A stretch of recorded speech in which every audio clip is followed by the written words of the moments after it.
अक्सर स्टूडेंट्स ये कहते हैं कि हमें याददाश्त का मसला है, चीज़ें मेमोराइज़ नहीं होती हैं, बल्कि टीचर्स भी कहते हैं हमें पढ़ाते वक्त हम ऐसी कौन सी टीचिंग स्ट्रैटेजी अडॉप्ट करें कि बच्चों के दिमाग में बात बैठ जाए।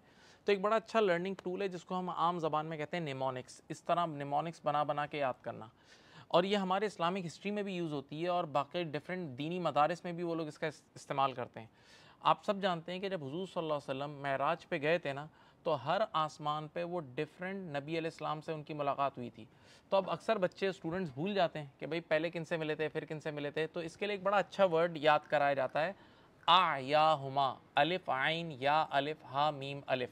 अलिफ से आदम अलैहिस्सलाम, फिर आइन से ईसा अलैहिस्सलाम, या से यहया अलैहिस्सलाम, फिर अलिफ से इदरीस अलैहिस्सलाम, फिर हा से हारून अलैहिस्सलाम, मीम से मूसा अलैहिस्सलाम, और फिर अलिफ से इब्राहीम अलैहिस्सलाम। तो अगर कोई बच्चा ये नाम याद कर लेना इतना सा आ या हुमा, तो वो कभी नहीं भूल सकता। इसी तरह एक तफसीर की बहुत मशहूर किताब है कुरान की, जलालैन शरीफ, और वो दो बड़े इमामों ने मिलकर लिखी थी, दो बड़े बुज़ुर्गों ने मिलकर लिखी थी। तो एक थे इमाम सयूती रहमतुल्लाह अलैह और एक थे इमाम मुहल्ली रहमतुल्लाह अलैह। अब अक्सर बच्चे परेशान होते हैं, भूल जाते हैं कि पहले 15 सिपारे की तफसीर किसने लिखी थी और बाद के 15 किसने लिखी थी।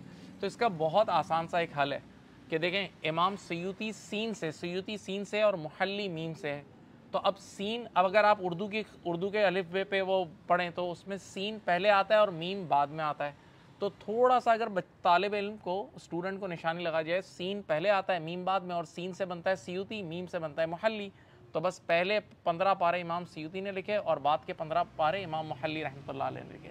तो इसी तरह हम लोग भी जब अकाउंटिंग पढ़ा रहे होते हैं ना, तो हम लोग भी कई बार अकाउंटिंग, कॉस्टिंग, जो भी हम पढ़ा रहे होते हैं, तो उसमें डिफरेंट निमोनिक्स यूज़ करते हैं। जैसे acids, different elements of accounting, जब हम लोग पहले दिन ही मैं तो पढ़ाता हूँ, तो मैं उसमें ulcer, ALCER, acids, A for acids, L for liability, C for capital, और E for expenses, R for revenue. तो ALCER का ये निमोनिक बनता है। तो मैं आपसे रिक्वेस्ट करूंगा कि इस वीडियो के अंदर कमेंट्स में आप भी डिफरेंट निमोनिक्स शेयर करें जो आपने अपनी लाइफ में अपने टीचर से पढ़े, या आप लोग जो स्ट्रेटजी करते हैं यूज़, तो इससे दूसरे स्टूडेंट्स को भी फ़ायदा होगा। उम्मीद है आपको इस वीडियो से वैल्यू मिली होगी। अपना बहुत ख्याल रखिएगा। अल्लाह हाफ़िज़।